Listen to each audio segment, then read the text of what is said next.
అడవి సంపద, జంతు సంపద దొంగతనంగా దోసుకెళ్ళిపోవడం కాకుండా అడవిలో కనబడిన మా ఆడపిల్లల్ని కొందరు దుర్మార్గులు కొద్దిగా పాడు చేసి బాధ పెడుతూ ఉండేవారు.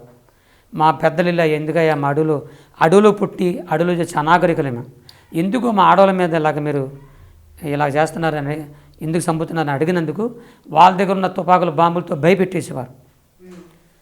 భయపెట్టి బాధ పెడుతుంటే అలాంటి టైంలో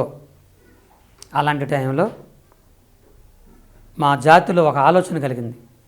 ఆ ఆలోచనలోనే ఇలాగైతే కొంతకాలానికి అడవిలో ఉన్న ఆడజాతి నశించిపోద్ది, ఆడజాతి నశించిపోతే అడవి జాతి నశించిపోద్ది. ఎలాగైనా మన ఆడజాతిని కాపాడుకోవటానికి, ఏదో రకంగా మన ఆడవాళ్ళని కాపాడుకోవటానికి ఒక జంతువుని తయారు చేద్దామని వాళ్ళు అనుకున్న టైంలో నేను అడవిలో ఆంబోతెంకన్న చిన్న కొడుకుని, ఆఖరి కొడుకుకి పుట్టాను.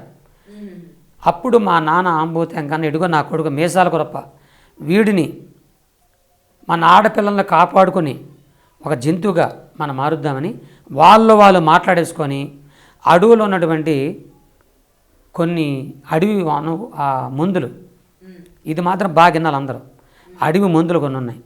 అవి ఏంటంటే పాములు గరిచిన, పామిషం తాగిన మనుషుల్ని సావనేకుండా కొంతకాలం కాపాడే అడవి మందులు కొన్ని ఉన్నాయి.